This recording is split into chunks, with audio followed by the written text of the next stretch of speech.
Hello friends, welcome to my YouTube channel K L study friends. जैसा कि आप सभी ने देखा, आपके सीटेट 28 और 29 दिसंबर हिंदी पेडागोजी में नॉम चॉम्स्की से काफ़ी क्वेश्चन पूछे गए हैं। तीन क्वेश्चन इससे बने हुए हैं। तो नॉम चॉम्स्की वाला आपका जो सेशन है इम्पोर्टेंट है, क्योंकि इससे आपके आगामी मतलब आपकी जो शिफ्ट है उसमें क्वेश्चन बनेंगे ही, क्योंकि ये हिंदी पेडागोजी का मोस्ट इम्पोर्टेंट चैप्टर है, या सिद्धांत कहें इसे, नॉम चॉम्स्की का सिद्धांत। ठीक है, तो देख लेते हैं हम इसके बारे में। तो सबसे पहले पूछता है कि जो भाषा विकास का सिद्धांत है वो किसने दिया है। तो किसने दिया है? हमारे नॉम चॉम्स्की ने दिया है। ठीक है, थोड़ा सा इनके बारे में बेसिक देखेंगे कि इनका जन्म कब हुआ था। 7 दिसंबर सन 1928 को कहाँ पर हुआ? तो फिलाडेल्फिया, अमेरिका में इनका जन्म हुआ था। जो चॉम्स्की हैं यह दार्शनिक भी हैं, राजनीतिज्ञ हैं, लेखक और भाषा वैज्ञानिक तो हैं ही हैं। ठीक है, अब इनके सिद्धांत के अन्य नाम यदि आपसे पूछता है तो नॉम चॉम्स्की के भाषा विकास का सिद्धांत जो है उसी को भाषा अर्जन का सिद्धांत कहते हैं, उसी को भाषा विकास का सिद्धांत कहते हैं, उसी को जेनरेटिव ग्रामर का सिद्धांत कहते हैं, उसी को सार्वभौमिक व्याकरण का सिद्धांत भी कहते हैं, और इसी को सतही और गहरी संरचना का सिद्धांत और सार्वभौमिक भाषा का सिद्धांत कहते हैं। अब इतने सारे टर्म यहाँ दिए हैं, तो इनको जब हम सिद्धांत देखेंगे तो एक एक टर्म आपको समझाएंगे कि भाषा अर्जन क्या होता है, जेनरेटिव ग्रामर क्या होती है, सार्वभौमिक व्याकरण क्या है, सतही और गहरी संरचना क्या है, सार्वभौमिक भाषा क्या कहलाती है। ठीक है, तो देखते हैं हम। सबसे पहले यहाँ पर आपको इनका जैसे कीवर्ड होता है, ठीक है, जैसे वाइगोस्की का है सामाजिक सांस्कृतिक विकास का सिद्धांत, उसी तरह से इनका जो कीवर्ड है वो है भाषा अर्जन का सिद्धांत। ठीक है, भाषा अर्जन पर इन्होंने जोर दिया है।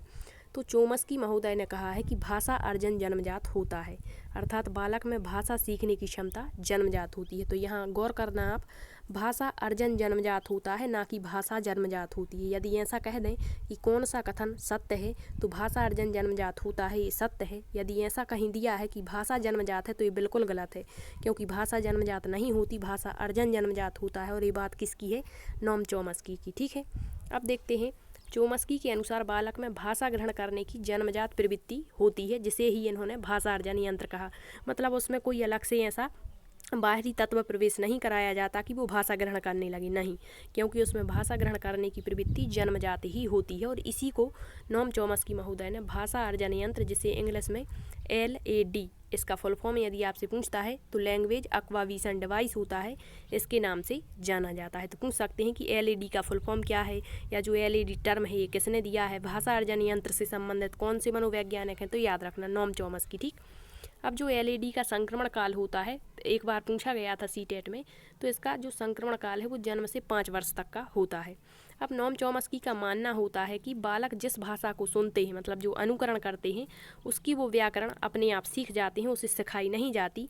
तो इसीलिए इस सिद्धांत को जेनरेटिव ग्रामर थ्योरी कहा जाता है। मतलब जो ग्रामर होती है किसी भी मतलब विषय की हो, तो उसको जो बच्चे हैं वो ऑटोमेटिकली सीख जाते हैं, उनको कोई अलग से सिखाई नहीं जाती। इसी को इन्होंने जेनरेटिव ग्रामर कहा। तो इनका दूसरा टर्म यहाँ पर क्लियर होता है कि जेनरेटिव ग्रामर का सिद्धांत क्या है, भाषा अर्जन यंत्र क्या है। ये दो चीज़ें आप समझ गए। अब देखते हैं, इन्होंने भाषा सीखने के 2 नियम बताए हैं कि बच्चे जो हैं वो भाषा 2 नियमों से सीखते हैं। इसी को इन्होंने सतही और गहरी संरचना का सिद्धांत कहा है। तो ये सतही संरचना होती है, इसमें क्या होता है कि इसके द्वारा जो बालक हैं वो वाक्य और शब्दों का निर्माण करते हैं। यहाँ आप देख रहे हैं वाक्य और शब्द, जैसे बोलना, पढ़ना, लिखना इत्यादि। तो आपसे पूछेगा कि लिखना, बोलना या पढ़ना नॉम चॉम्स्की महोदय के अनुसार किस संरचना के अंतर्गत आता है? तो ये सतही संरचना के अंतर्गत आता है। फिर है गहरी संरचना। तो इसके द्वारा बालक भावों, विचारों, अमूर्त विचारों को, ठीक है, मूर्त विचारों सभी को व्यक्त करता है, अर्थात भाषा के जो ज्ञान है उसको गहराई से यहाँ पर प्राप्त कर लेता है। तो यही होती है इनकी गहन या गहरी संरचना। तो इस कारण से इनके जो सिद्धांत हैं इसके 2 नियम सतही और गहरी संरचना होती है। अब देखते हैं इनका नेक्स्ट टर्म सार्वभौमिक भाषा का सिद्धांत। अभी आपको बताया कि जो इन्होंने बताया कि जो ग्रामर होता है वो ऑटोमेटिकली बच्चा सीख जाता है।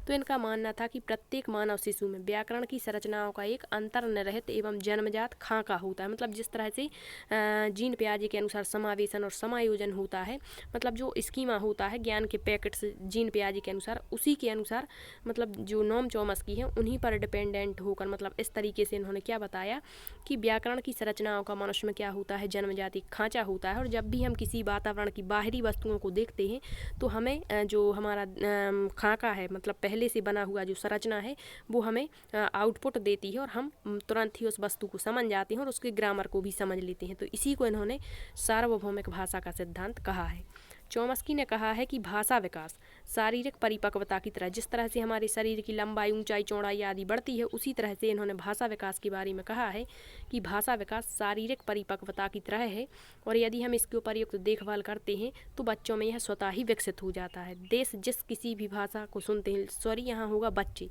जिस किसी भी भाषा को सुनते हैं उसके व्याकरण को सरलता से सीख जाते हैं। और नोम चॉम्स्की ने अनौपचारिक शिक्षा पर बल दिया है। तो इनके मतलब ज़्यादा से ज़्यादा जो क्वेश्चन पूछे जाते हैं इनके टर्म पर ही पूछे जाते हैं। इनका टर्म है भाषा अर्जन जन्मजात होता है। कहीं भी यदि ऐसा आपका ऑप्शन दिया है और नोम चॉम्स्की करके क्वेश्चन पूछा गया है तो आप आँख बंद करके राइट आंसर भाषा अर्जन ही लगाइए, क्योंकि इसी से आपका पेडागोजी में एक क्वेश्चन तो बनने ही वाला है। इसके अलावा 2 से 3 क्वेश्चन भी सारे सब्जेक्ट में मिलाकर पूछ लिए जाते, क्योंकि ये जो नोम चॉम्स्की हैं CDP में भी है आपके और आपके हिंदी में भी है। ठीक है, तो यदि आपको सेशन पसंद आया है तो शेयर जरूर करना। Thank you. आपके 28 और 29 फरवरी फर्स्ट शिफ्ट में इससे क्वेश्चन काफ़ी पूछे गए हैं, इसलिए ज़रूरी था तो आपको बता दिया। ठीक, थैंक यू।